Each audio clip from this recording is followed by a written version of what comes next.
5 minutes destroyed 4 Japanese carriers and shifted the entire Pacific War. The devastation came from intelligence, not luck. A small team of codebreakers in an underground Hawaiian basement had cracked Japan's most secret communications. December 7, 1941 shattered American confidence. Pearl Harbor lay in ruins with 2,403 Americans dead and the Pacific Fleet crippled. Japan's military machine rolled forward unchecked. Wake Island fell. Guam surrendered. The Philippines collapsed despite fierce resistance. Singapore, Britain's fortress in the east, crumbled in what Churchill called the worst disaster in British military history. By spring 1942, Japan controlled an empire stretching across the Pacific. American forces retreated at every turn. The Japanese Navy dominated the seas, their carriers untouched, and their admirals convinced of inevitable victory. America faced a terrifying reality. Deep beneath Pearl Harbor's administrative buildings, a team of cryptanalysts worked in cramped, sweltering conditions.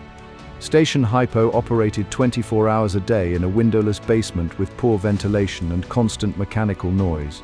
Commander Joseph Rochefort led this exhausted group of linguists, mathematicians, and radio operators.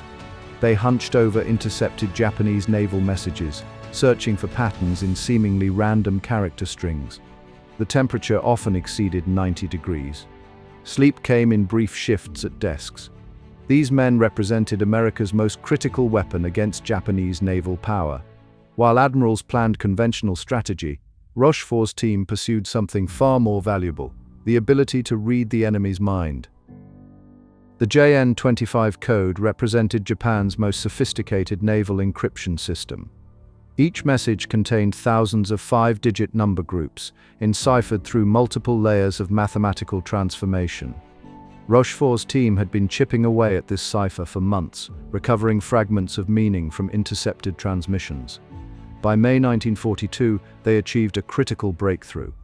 The Codebreakers could read roughly 15% of Japanese naval communications, enough to detect patterns and operational planning. Rochefort himself worked 36-hour shifts, surviving on coffee and cigarettes, his uniform wrinkled and stained. The team identified references to a major operation planned for early June. Japanese carriers were concentrating for a massive strike. The target remained unclear, designated only by the code letters AF. Japanese messages repeatedly mentioned AF as the target for their upcoming operation. Rochefort believed AF designated Midway Island, a tiny atoll northwest of Hawaii that served as America's forward defensive position. Other intelligence officers disagreed, suggesting the Aleutian Islands or even another assault on Hawaii itself. The debate raged through the naval command structure while time evaporated. Rochefort needed proof. His team devised a clever trap. They instructed Midway to send an uncoded message reporting fresh water supply problems. Within days, Station Hypo intercepted a Japanese transmission stating that AF was short on fresh water. The identification was confirmed. Japan's carriers were heading straight for Midway. The confirmation transformed everything. Rochefort's deception had worked flawlessly. By having Midway broadcast a false water shortage in plain language, his team watched as Japanese intelligence swallowed the bait whole. When the intercepted message confirmed AF's water problems, the puzzle solved itself. Midway was the target. Admiral Nimitz now possessed what no commander could buy: certainty about enemy intentions. The Japanese fleet was sailing into a trap of America's making. Rochefort had given his nation something more valuable than battleships. He had delivered foreknowledge. The Pacific Fleet could now position its carriers exactly where they needed to be, turning Japan's surprise attack into an American ambush. Admiral Chester Nimitz faced an agonizing decision. Rochefort's intelligence pointed to Midway, but the risk was staggering. If the Codebreakers were wrong, America's remaining carriers would be out of position while Japan struck elsewhere. Nimitz had only 3 carriers available: Enterprise, Hornet, and the hastily repaired Yorktown, still damaged from the Coral Sea battle. Japan was bringing 4 fleet carriers plus supporting battleships and cruisers. The numbers favored the enemy. Traditional naval doctrine demanded caution and defensive positioning. but Nimitz trusted Rochefort completely. He ordered all 3 carriers to a position northeast of Midway, hidden beyond the horizon, waiting in ambush. The decision violated every conventional military principle. America's entire Pacific carrier force now depended on the accuracy of basement codebreakers. Dawn broke over the Pacific on June 4, 1942. The Japanese armada approached Midway with absolute certainty of victory. Admiral Nagumo commanded 4 carriers that had devastated Pearl Harbor 6 months earlier. His pilots were the most experienced naval aviators in the world. His ships had never tasted defeat. Meanwhile, 3 American carriers waited in position exactly where Rochefort predicted the enemy would appear. The Japanese had no idea they were sailing into an ambush.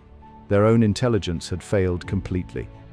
While Nagumo's forces prepared to launch strikes against Midway's defenses, American scout planes were already searching the morning skies, hunting for the approaching fleet. At 10:22 a.m., 3 American dive bomber squadrons appeared above the Japanese carriers. The timing was accidental but perfect. On the decks below, Japanese crews were rearming aircraft, switching from land attack bombs to anti-ship torpedoes. Fuel lines snaked across the flight decks. Armed aircraft sat wingtip to wingtip. The carriers were floating ammunition dumps. American pilots pushed into near-vertical dives. Bombs fell through clear skies onto Akagi, Kaga, and Soryu. Explosions ripped through hangars packed with fueled planes and stacked ordnance. Secondary blasts tore the ships apart from within. In 5 minutes, 3 Japanese carriers transformed into burning wrecks. Japan's naval dominance died in those moments. By day's end, all 4 Japanese fleet carriers lay at the bottom of the Pacific. Akagi, Kaga, Soryu, and Hiryu had carried Japan's most experienced pilots and represented the core of their naval striking power. America lost only Yorktown, damaged by counterattack before Japanese dive bombers finished her off. The exchange was devastating for Japan. They had sailed into battle blind while America fought with perfect knowledge of enemy positions and intentions. Rochefort's intelligence work had transformed a numerically inferior force into a lethal ambush. The Codebreakers had delivered what firepower alone could never achieve. The element of complete surprise turned against an overconfident enemy. Japan's 6-month winning streak ended in a single afternoon. Midway shifted the Pacific War's entire trajectory. Japan never recovered the 4 carriers or their irreplaceable veteran pilots. The Imperial Navy retreated to defensive operations while America seized the initiative. Yet the true architects of victory remained invisible. The code-breaking operation stayed classified for 25 years after the war ended. Rochefort received no public recognition during his lifetime. The government feared revealing that American intelligence could read enemy communications, protecting the secret even after Japan's surrender. History credited tactical brilliance and pilot courage, which were real, but the foundation was intelligence. A basement full of exhausted cryptanalysts had changed the course of history while the world never knew their names. Intelligence won the Pacific War before the first shot was fired at Midway. Thanks for watching. Hit that like button, subscribe for more untold history, and share this story of the Codebreakers who changed everything.